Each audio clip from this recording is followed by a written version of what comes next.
Hello, and welcome to this week's Career Chat, where each and every Wednesday at 3 o'clock, we talk to various people in various careers, locally and beyond. And I am Shannon Crooks, a librarian 3 at the Hillcrest Heights branch. And today we have joining us Jermaun Moore, who's going to talk to us about her career as a clinical manager. So teenagers and adults, listen with a listening ear. I give tips throughout the video. To help you further your career. Maybe you're a teenager and you don't quite know what you want to do. Hopefully these career chats inspire you to look at a different career that you've never thought of before. And then if you're an adult, maybe you're looking to switch careers. Maybe you're looking to further the career you're currently in. We hope these career chats also inspire you to maybe look at a different career you've never looked at before or explore further a career that you're already into. Okay, so let's go ahead and get started. So first off, Jermaun, thanks for joining us and taking the time to meet with us and tell us more about your career. Thank you for having me. Yes. So the first question is, what is a clinical manager and what are your job responsibilities and duties? So, a clinical manager is a supervisor at one of the mental health agencies throughout the area. I guess the best way to describe it would be you have the Department of Behavioral Health, and then you have smaller mental health agencies, which are called core service agencies, that provide medication management or psychiatry. They provide individual therapy, some provide groups, and they also provide community support services, which are services to help people along with their daily activities of living as it relates to their mental health concerns. So a person might have depression and it impacts them every day. Well, a community support worker would help them learn a skill set to be able to go throughout their regular day.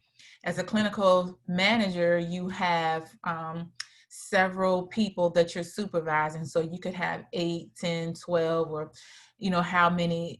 however so many workers, possibly therapists that you supervise to make sure that those people connected to your agency are getting the services that they need. Mm-hmm. So to be a community support worker, I know that's under your umbrella. What would a person have to do or have or, possess? They have to have a degree? Do they have to have, certain skills? So the preference is that the person has a degree in a human services field. Mm-hmm. And by human services, we would mean maybe psychology or maybe social services or something in a human services, some type of human contact type of field, or some length of experience helping people in the community connect to resources in the community and helping them with to get through their, like I said, activities of daily living. There are some people who have a wealth of experience in that field, and so it qualifies them to be a community support worker. Also, if you go to school, like I said, and you have for younger people who may come out and be interested in social work or counseling, it's a good way to get your feet wet and know what's out there. You become familiar with what's in the community. You become familiar with different entities that do have behavioral health services, hospitals, schools, substance abuse programs. You familiarize yourself with those places. You familiarize yourself with community resources and with just people in the community if you aspire to do bigger things in the community. If you just aspire to even be a therapist, it's a good grounds for you to be connected and know what you're going to be working with. So viewers, if you're listening and you're thinking about the social service field or human services field, Community support workers are at a lot of different organizations and agencies throughout DC and PG County. So that might be where you want to start right after you get out of high school. So maybe you can start looking into that now. And then adults, same thing. You can research those same career opportunities and see if this is really a field you want to pursue further. Thank you for that, Jermaun. You're So welcome. the next question is, how long have you been working in this industry? Ooh, okay. So as a in the core service agencies, I have been working um, in this field for about 7 years. Mhm, In social work, because I have a social work degree. I finished that in 2006. mhm, So I have about 14 years in the field, mhm, but specifically in core service agencies. And actually, I said about 7 years. I'm going to go back even further to 10 because I started out doing therapy. mhm, Even on a smaller scale with a smaller caseload, I started out doing mhm. therapy around 2009, 2010. Okay. And then in this particular role, I've been doing this for about 4 or 5 years. Wow. So Mhm. what was your educational path? So I started out in undergrad with a degree in administration of justice. Mhm, Um, and I aspired to be an attorney. mhm, And I looked into the field. I worked a little bit in the field. And I decided I wanted to have contact with um, people in a different way.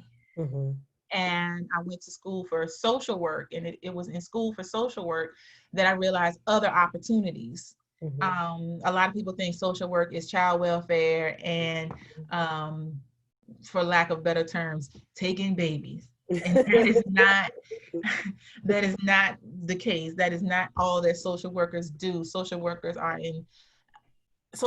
everywhere. mhm, But the path that I chose was to work um, in mental health. So we had to pick a concentration. It was mental health. mhm, I graduated in '06. I'll be honest, I did start out as a foster care social worker, but mhm, because I started out as a foster care social worker, it further opened me up to other opportunities for mhm, social workers. So in that, I learned about core service agencies at that time. The mhm, agency that I was working for had a foster care um, aspect, but it also had a mental health component to it as well. It was on different floors. So I mhm, actually got to see how core service agencies were run, how they operated in the city. And mhm, so from there, I started doing part-time work in Maryland mhm, at an agency there. I'm sorry. I started in DC, went over to Maryland for part-time work. mhm, Um, the rest is history. I started out doing therapy, and I mhm, went to classes for to be a play therapist. So I'm still working on that certification for that. But just in going to different trainings and things of that nature, you just learn about so many things that you would have no idea that social workers could do. mhm. So that has been the path. Wow. So viewers, if you thought about social work, just know that it's just not about foster care. There are other areas you can go into that Jermaun has mentioned to us. Therapy. She's talked about just being a community support worker where you're just helping the client, transition into different services. So there is several different things, mental health, schools. So if you're interested in that field, just know that it's a broad field. Hospitals, I think, have social workers. So there's several Mhm. different places you can look into. And a core service agency allows you to, get a feel for every different area of social work in one place. So I think that's what makes it a great place to start out if you're looking to try to understand the field more. Um, so next question, Jermaine, what made you get interested into this profession? Into working at a core service agency or into social work, period? Social work in general. Oh boy. Okay. To be honest, my first memory of social work, and I'm probably gonna date myself when I say this, but sometime years ago, when you were around 16, you got your driver's license. In a certain state, you had to go to the courthouse to get your driver's license. Mm. You said a little oath and you got your driver's license. And I Mhm. can remember sitting in the courtroom, the court waiting area, waiting for them to call the group in so that we could all get our licenses. Mhm. And I remember seeing someone that I went to school with talking to a social worker. It wasn't a negative conversation, but I didn't understand, what the connection was. It was apparent to me that that person wasn't a parent. They Mhm. weren't law enforcement, but I Mhm. didn't know, what the connection was at the time. Mhm. That was my first experience with understanding that, what social work could have been. Mhm. Um, After undergrad, I wanted to said I wasn't interested in law. I wanted Mhm. to do probation, be a probation officer because I had interned there. Mhm. But they told me that I didn't have enough experience, like a lot of kids coming out of school are having problems now with making sure that they have experience. Mhm. They said I didn't have experience in the field. So Mhm. I'm thinking to myself, where am I going to get experience from? Mhm. So somehow I ended up going to school for social work. Mhm. And that gave me a whole lot of experience. But because of that, I realized that probation and parole wasn't something I wanted to kind of put myself um, into. Mhm. So I ended up, going to the mental health route. Wow. So, in seeing that interaction, what about that interaction made you think, hey, this might be something I want to do professionally? Um, I just wanted to know what it was. Like what was it that they were doing? What were they talking about? Who is this person talking to this person that I know and see every day? Mhm. Sometimes we pass people in life and we don't know their whole story. We don't Mhm. know them. We think we do, but we don't. They have a smile on their face every day. You don't know a person's backstory or what they've been through to Mhm. get them where they're trying to go. Mhm. And so I said I saw this person every day, but I didn't know them Mhm. like that at the time. But it led me, like I said, I wanted to be an attorney. It led me to want to know what kind of people are in a courthouse. Who is Mhm. working in a courthouse other than just attorneys? Because when you're young, that's the only thing that you really come to see Mhm. are people who are criminalizing people, and those are not the only people that are in the courthouse. Mhm. Yeah, so young people, if you're watching, curiosity is key. If you are curious about someone you see in a profession, you want to know more about what they do, hopefully you can approach them and have a conversation and ask questions. But if not, if you can kind of figure out what they're doing, maybe you can research what that career is because that could potentially be a career path for you. I know that it's hard when you're in high school to be exposed to several careers because it's either somebody you know in your family doing this particular career where you can actually observe or ask questions. You don't really have a whole lot of classes on careers in school, but use those opportunities when you see someone doing something you're interested in. Ask them if you can. I'm interested in what you do professionally as a career. Can you give me some advice on how I can get into it? Can you tell me more about it? Do you like it? Just have a conversation with them because you never know. It might be a career that you're interested in. And same thing with adults. You can do the same thing if you see someone doing something you're interested in. Just ask questions. You never know. Or they may have a connection for a position for you to get involved, an entry level position, so that you can see what the career path is like. Um, Next question, Jermaun. So, what kind of obstacles did you face in your profession? Um,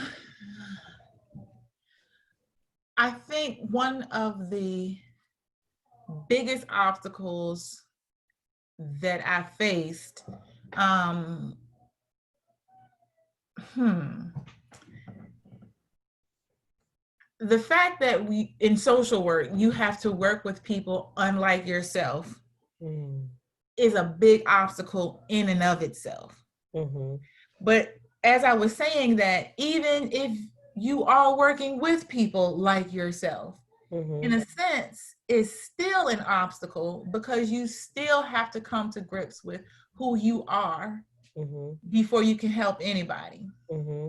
So in the first, on the one hand, you have to come to be able to accept people, period, whose background and lifestyle could be better or worse than yours, but they still have an issue that needs to be worked on, that your specialty is supposed to be able to help improve their quality of life.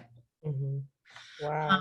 In the second instance, it is the person that may come from your same neighborhood, you know, that forces you to see yourself in such a way that in order for you to help anybody, that person, their situation is forcing you to have a seat and really do the work that you need to do before you can help somebody else.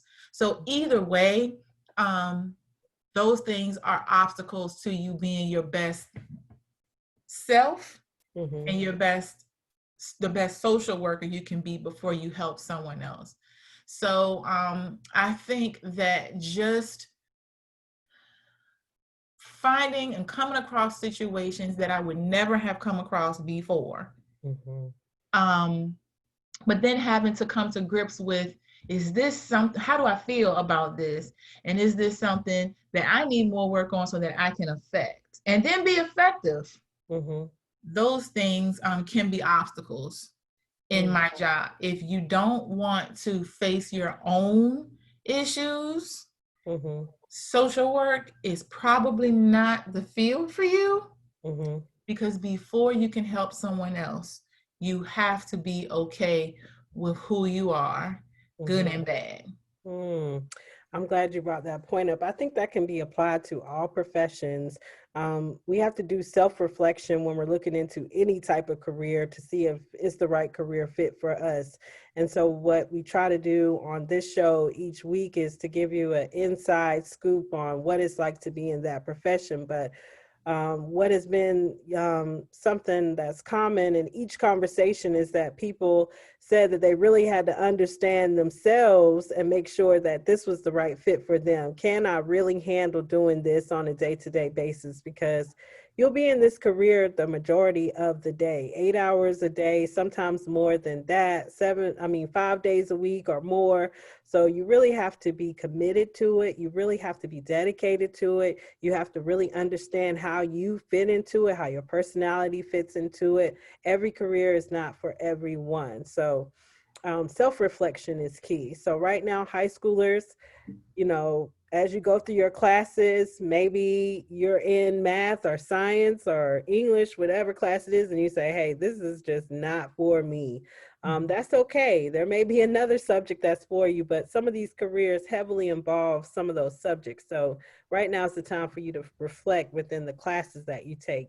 And then adults, if you're in a current position, whether that position is for you or not, whether you fit in, what your skill set is.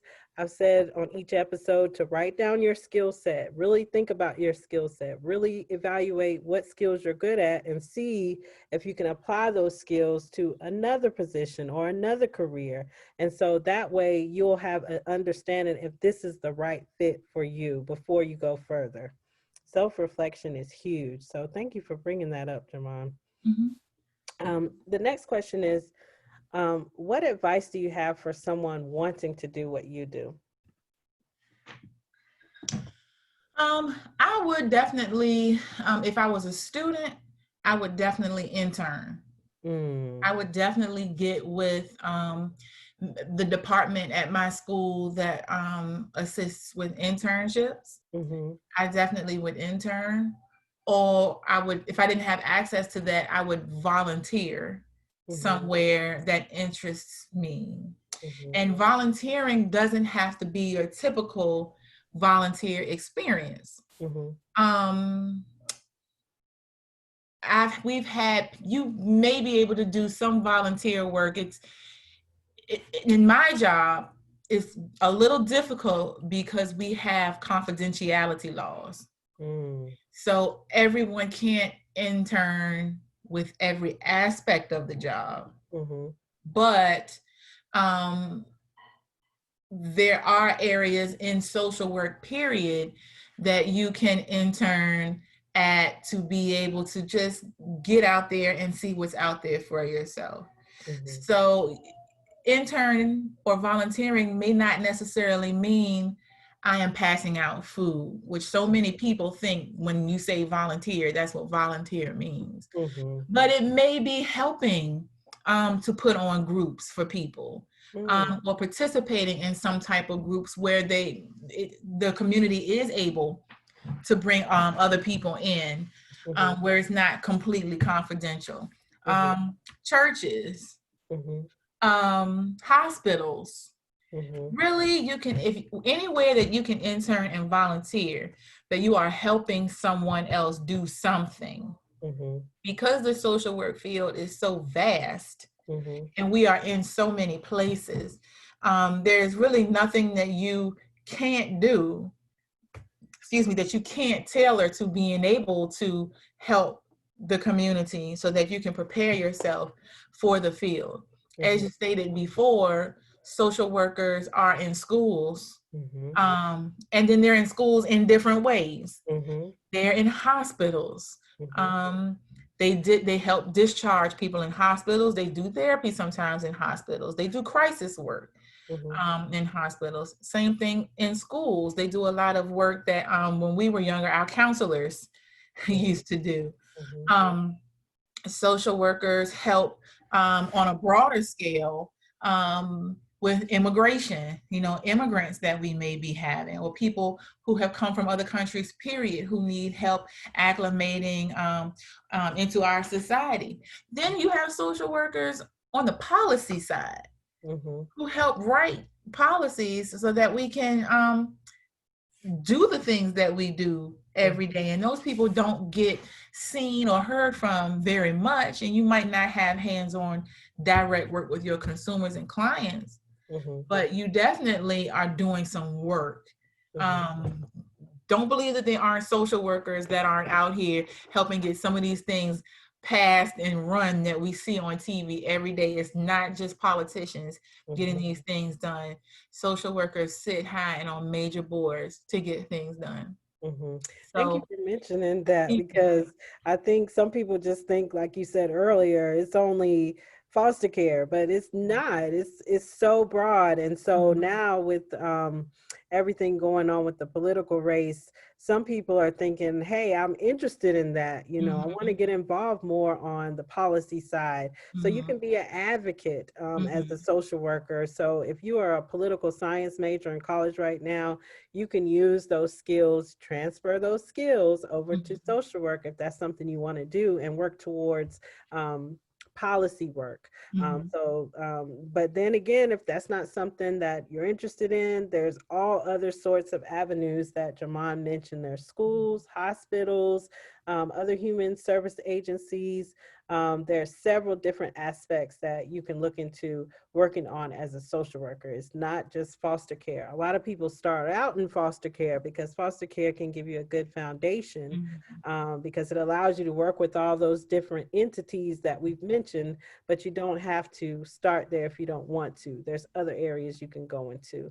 I'll Uh, never forget when I want to say it was Katrina, mhm, and I think we were just coming out of grad school at the time. I could be wrong, or mhm, maybe it was during the time when I was in grad school. I think we were coming out, mhm, and when that happened, there were a lot of states opening their doors to people who had to flee those states that were affected. mhm, And social workers were asked to come in and help receive those individuals.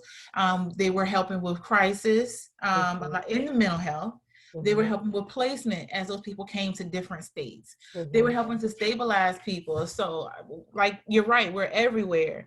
mhm, Even when you were talking about policies, mhm, I remember some of the professors that I had, social workers are professors. The professors that I had worked for organizations that help what is it that I'm looking to say? Research, and they do statistics that are used for the purposes of schools, for planning for schools, for planning, for our communities, period, that we don't hear anything about. But if not for them, pointing to the fact that, hey, this area geographically needs this, or this area needs that, or these stats are here. Someone is doing that work. And a lot of times it's social workers that are doing that work. So.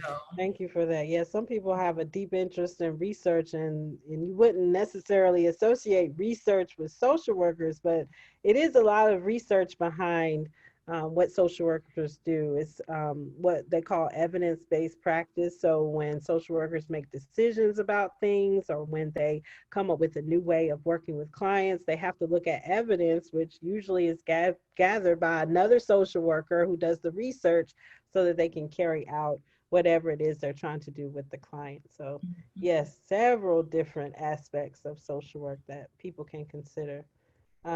So Jermaun, where have you worked in the industry? You talked about a couple of places, but what was your Let's journey? see.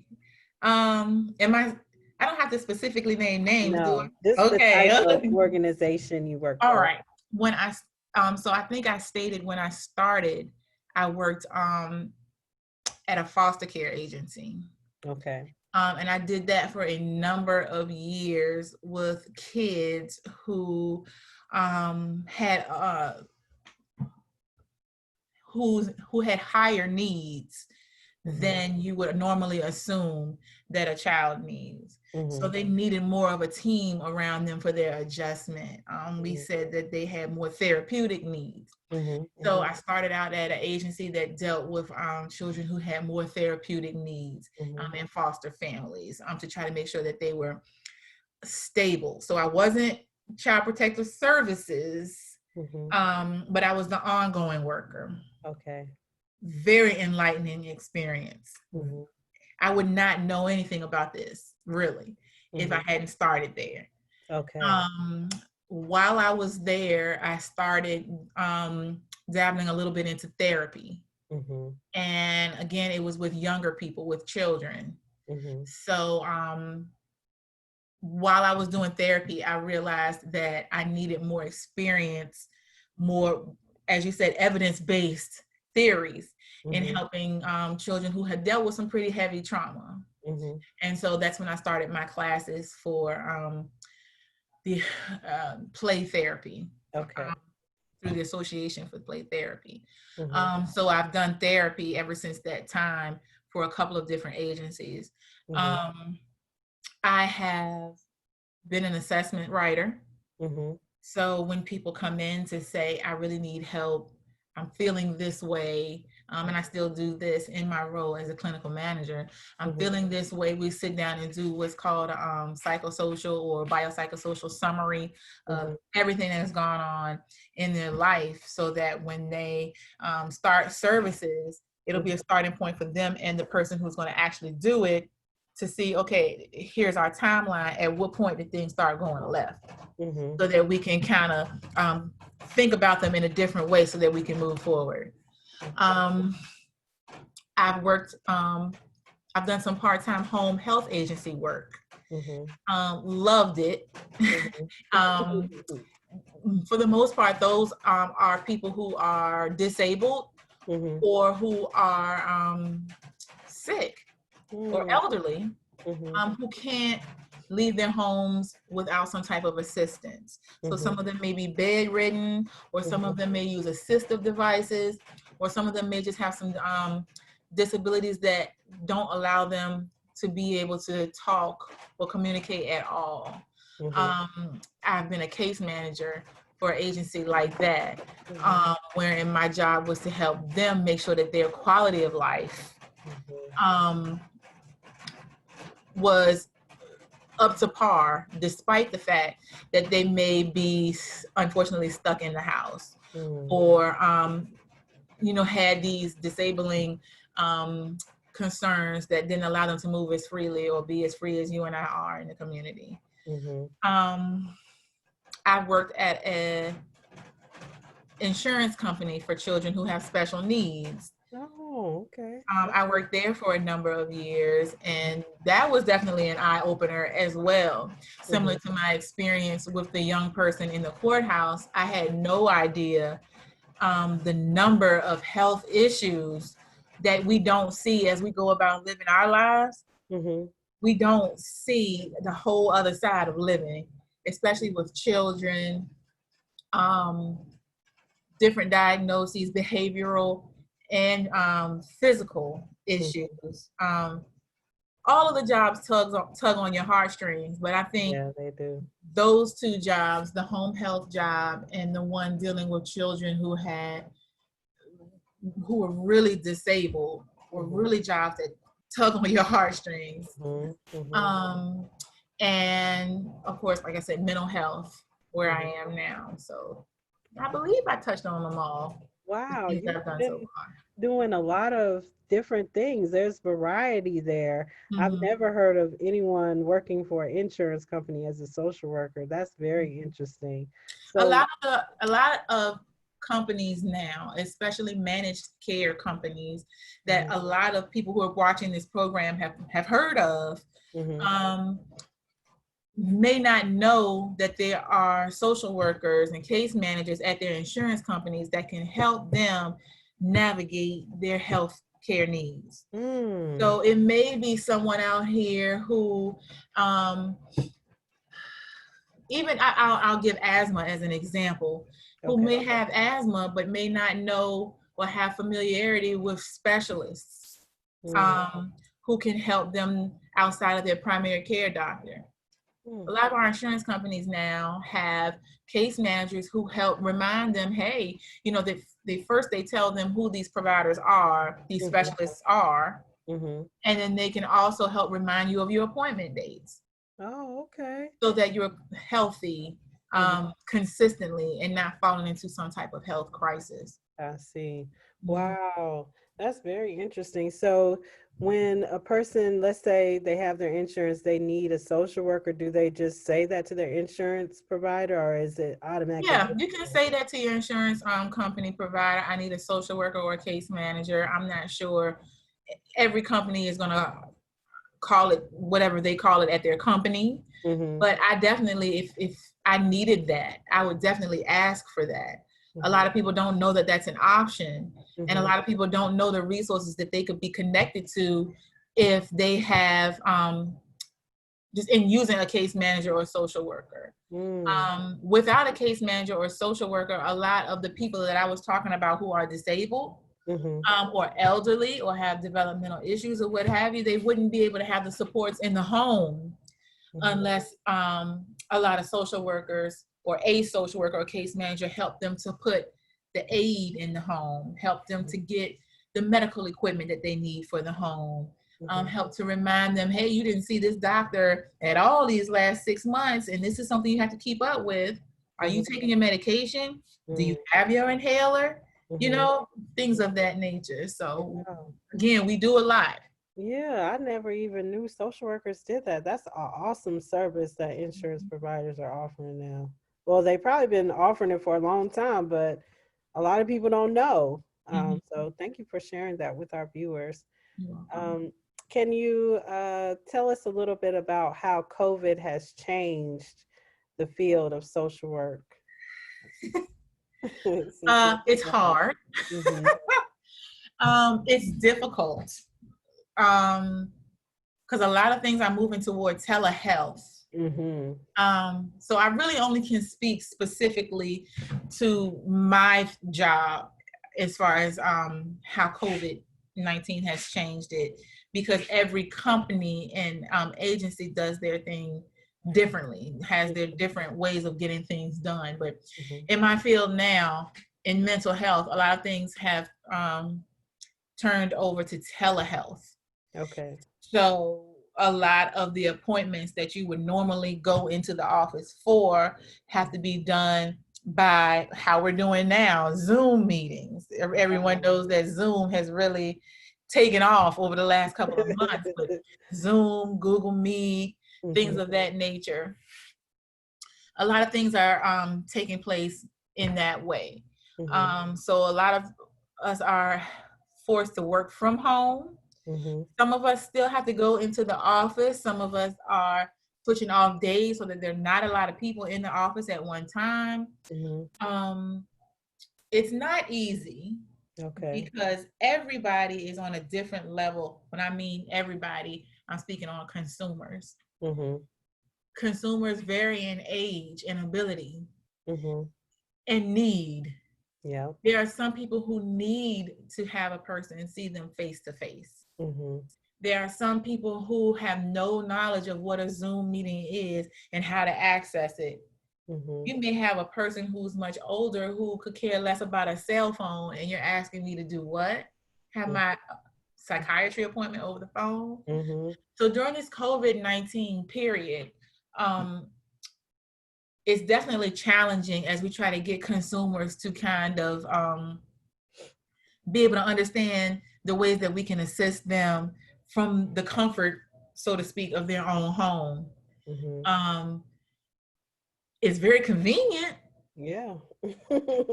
But at this time, especially in the summer, depression and families who need to get out of the house and not necessarily be in the house together, it's also been a very difficult time. We can't get in there and see you, but you may be in a home with people that, you know, you need to sometimes get more breaks than enough from. So this whole experience right now has been difficult for everybody, and we're just trying to work through it until hopefully we can get back to letting people come into the office and allowing like our workers to go back into the homes. I see.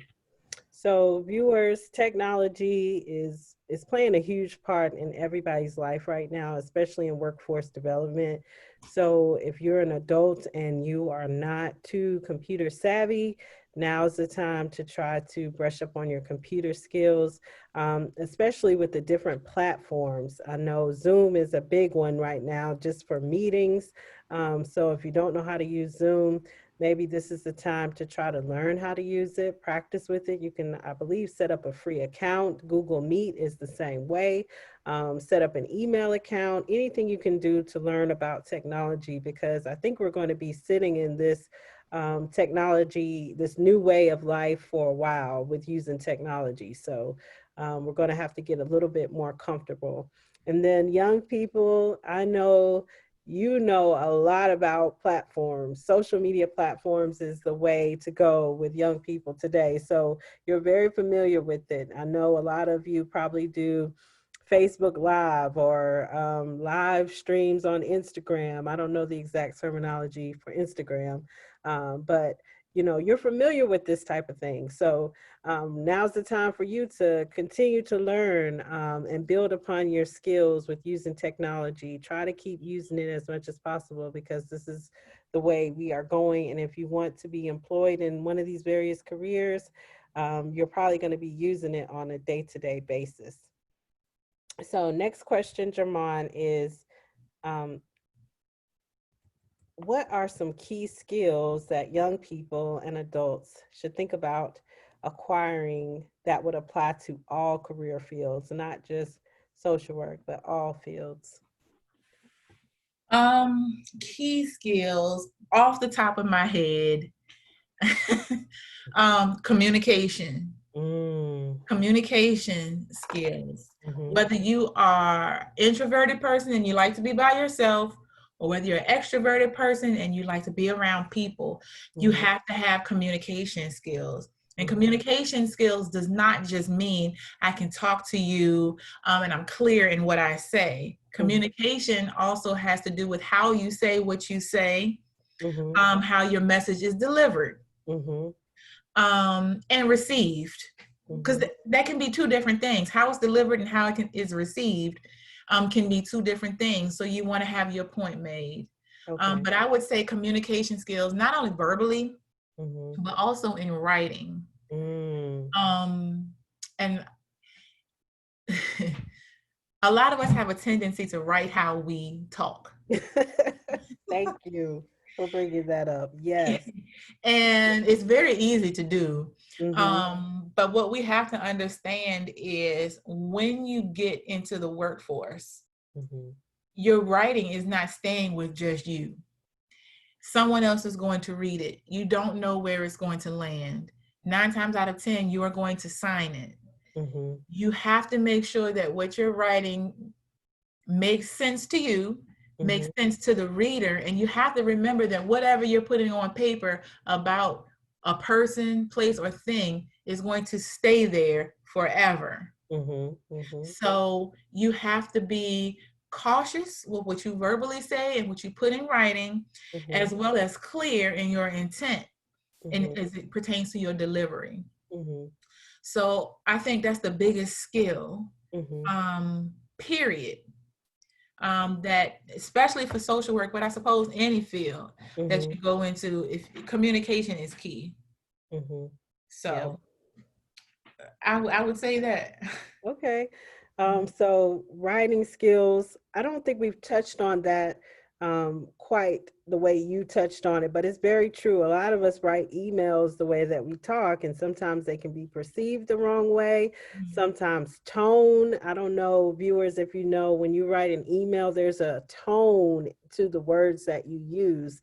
So, what I like to tell people to do is write it out first and then you read it aloud. Don't just read it in your head silently. Say the words out loud and hear what you're actually saying. And then, if what you're actually saying conveys the message you want, is clear, people can understand it, it doesn't give off a tone as if you're trying to be rude or disrespectful, you should be fine when you're sending a document over email. But same thing when you're writing any type of document, read it out loud, maybe have a second person read it, but you are communicating through your words and through tone over any type of writing you do. So that is so important and so crucial. And especially when you're trying to obtain employment, sometimes you will be communicated with the hiring manager over email, or maybe a letter in the mail, or maybe a phone call, or maybe a voicemail that you leave. And so you want to make sure that you're cognizant of being professional at all times in your writing and in your communication skills.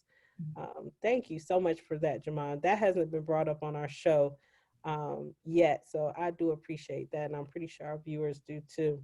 You're welcome. So the next question is, do you have any resources or recommendations for people who want to pursue what you do? Oh, I'm a big YouTuber. Mm, I'm a big YouTuber. The reason that I love YouTube so much is because, for the most part, people are not censoring the truth per se on YouTube. You know what I mean? mm-hmm, So I could tell you to watch a program on TV. mm-hmm, You know what I mean? Someone's going to pretty much kind of edit that. mm-hmm, But there on YouTube is a wealth of information about any aspect of social work that you want to go to, specifically, like I said, in my field, mental health. mm-hmm, Things that I learned in graduate school, I still go to certain individuals on YouTube, certain psychiatrists or doctors or professors who may have pages and they're talking about something specific. I mm-hmm, still brush up on my skills and hear what they have to say. mm-hmm, So like I said, I'm a YouTube junkie. mm-hmm. While I'm listening to stuff about getting your spirit like this or how to decorate my house, I still want to know what's the difference between bipolar 1 and bipolar 2. You know Mm-hmm, what I mm-hmm. mean? Or I have done things so simple as to say, what kind of stuff does a social worker carry in their bag all day, every day to get their work done? So Wow. I've gotten ideas like, oh yeah, I need to make sure that I get this particular computer or get this program or Okay. this planner that would help me, anything like Mm-hmm, that. Anything small, YouTube, Mhm. excellent. Mhm. Um, as far as getting jobs, look in your newspaper and in your class when you're looking for a job. And I did this as well. I didn't mention this at the beginning. When I got out of undergrad and I wasn't quite sure what I wanted to do, I remember looking in the field, looking in the newspaper. And at that time, everything was social services, social services, social services. So, and I was like, man, will I never not have a job if I go into the social services field? That Mhm. was another reason why I got into it. Now, I'm Mhm. not telling you that you're going to always be doing what you want to be doing in the field, but Mhm. there's always going to be a job for you somewhere in on the spectrum of social work that you can do so that Mhm. you can be employed. Mhm. Um, so newspapers, you are in the Washington D.C. area. Mhm. Believe it or not, it's a lot of social issues in the city paper. Mm. The Washington City paper gives a lot of honest information, or appearingly honest information, about different grassroots types of things that are going on that might not catch the 6 o'clock news that we're so used to looking at, and different ways that you can get involved into things. Mhm. Um, I hope I'm answering your question. Yes, you are. Research, has been a huge thing that everyone who's come on the show has said. If people want to learn more about their field, if they want to learn more about what type of job opportunities are out there, and YouTube has been mentioned a couple of times, but not to the extent of what you said. If you have a certain issue or a certain professional question, Mhm. no one has said they went to YouTube and typed that in and saw a video from a professional standpoint, which is Mhm. so important. People in the field have vast knowledge about what it means to do certain things. They have experience. Mhm. They can give you tips and pointers. They can provide that evidence-based Mhm. theory knowledge that could help you if you're in social work. But yeah, YouTube is a great resource. And then something that we have here at the library is called lynda.com. There's various videos, even certification videos that you can Mhm. watch Mhm. pertaining to various fields. Mhm. So if you're interested, all you have to do is use your library card, go to lynda.com, put your library card information in, and you might have created a passcode with the library. Put that in and you'll have access to that as well.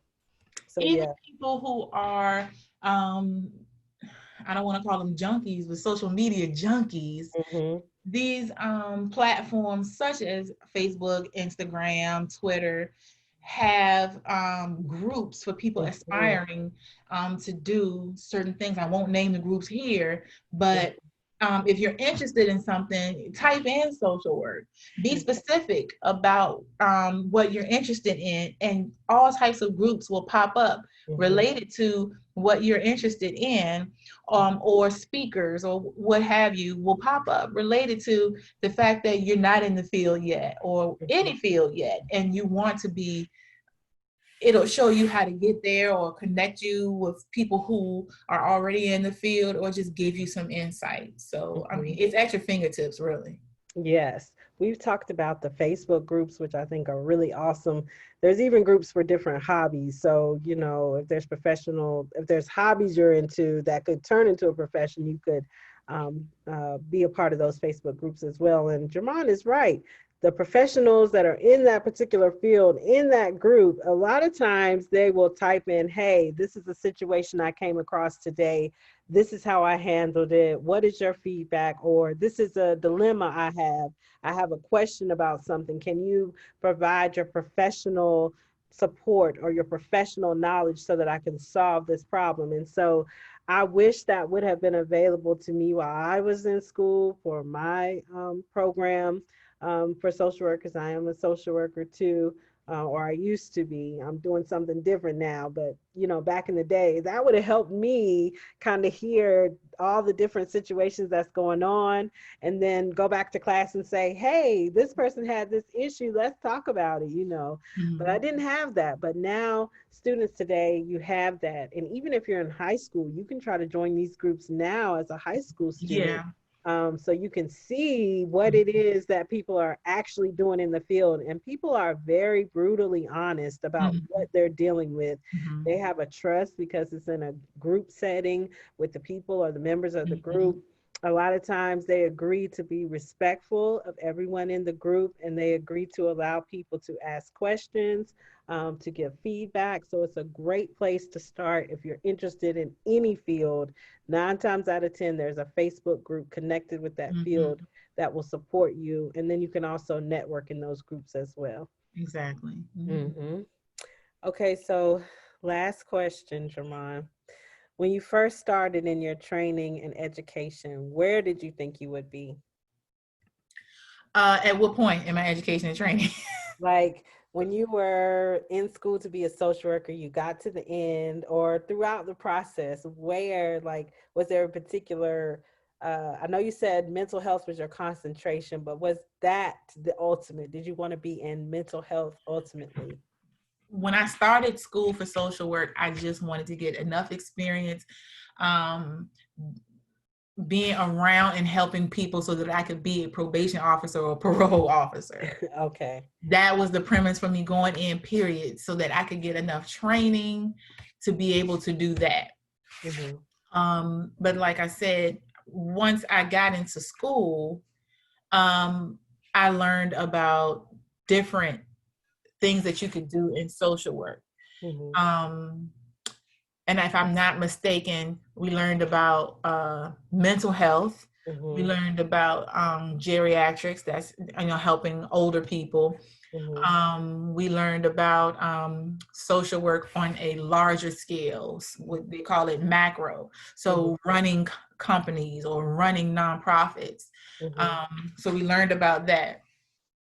I knew I wanted to be in mental health, but I still didn't know anything about core service agencies and mental health agencies. I just thought to myself, oh, learning about people who have that particular diagnosis sounds fun. Let's figure that out. You know what I mean? Mm-hmm. I actually,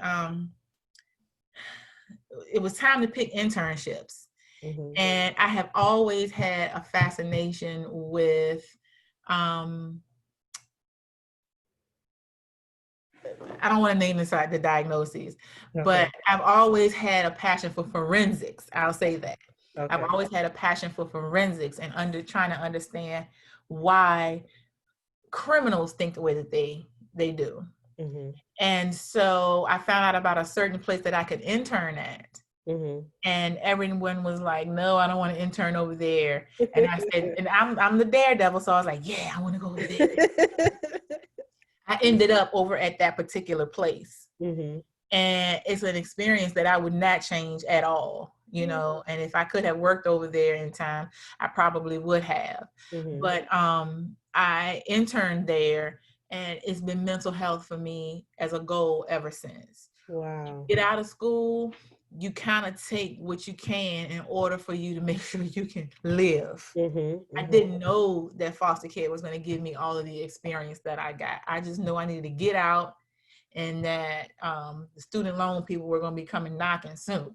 Mhm, mhm. I had no idea I was going to get all of the knowledge that I got and the experience that I got. Mhm, So again, my goal was just to get enough experience to work in probation or parole, and it mhm, just opened up a whole field that I still don't know everything about, and I still enjoy learning about. Um, mhm, Even now, I still read for the field. mhm. So. That's awesome. So, what I took from what Jermaun said is that, when you were in school and you have internships or volunteer opportunities, that's your time to really see, hey, is this what I really want to do? That's your time to ask questions of whoever's guiding you in that position so that you can really see if that's what you want to do, because you don't want to get into something, you're there 8 hours a day or more, and you don't like it, or it's not really what you thought it was. If you have the opportunity to try out something, and a lot of places will let you try as an intern or a volunteer, try it and see, ask questions, talk to people that work there, get more information, get experience. And then that way you'll have a better focus of what you want to do long term, because yeah, we got to pay the bills, but we want to be happy, you know, where we are. We want to feel good when we go to work. So many of us don't feel good when we go to work in the mornings. We're not excited or enthusiastic about it. But that's because it might not be a good fit for us. It might not be what we really are passionate about doing. And so hopefully this career chat and the others have inspired you to think about that. Think about where you really want to be, what you really want to do, what you're passionate about doing when deciding upon a career. And then Mhm. the last question is for me, and that's what are the resources the library offers people who are new to the job market? Maybe you're changing careers or looking for new work due to COVID-19. You can visit our website 24 hours a day, 7 days a week at pgcmls.info. From there, go to our online library, our jobs and careers section, and then you'll be at our Brain Fuse Career Transitions and Learning Express library. From there are a plethora of different resources. You can do a career assessment if you don't know exactly what career you want to get matched with. If you're a veteran, there are several different resources for you there as well. And then students that are looking to go to college, there are practice tests for college entrance. There's even tutorials for basic skills such as math, reading, and writing. Whatever it is you're looking to do, just stop at our website and see if there's something we have to offer you in your workforce development journey. Again, Jermaun, pleasure to have you today. Enjoyed every aspect of what you said. I learned a lot. I know our viewers learned a lot. And hopefully, you inspired someone out there to explore this career. I hope so. Thank you for having me. Yes, thank you. And viewers, again, I'm Shannon Crooks, Librarian 3 at the Hillcrest Heights branch. Thank you for joining us today. Each and every Wednesday, we have a new career chat where we explore a new career, Wednesdays at 3 o'clock. Thanks and have a wonderful day. Bye.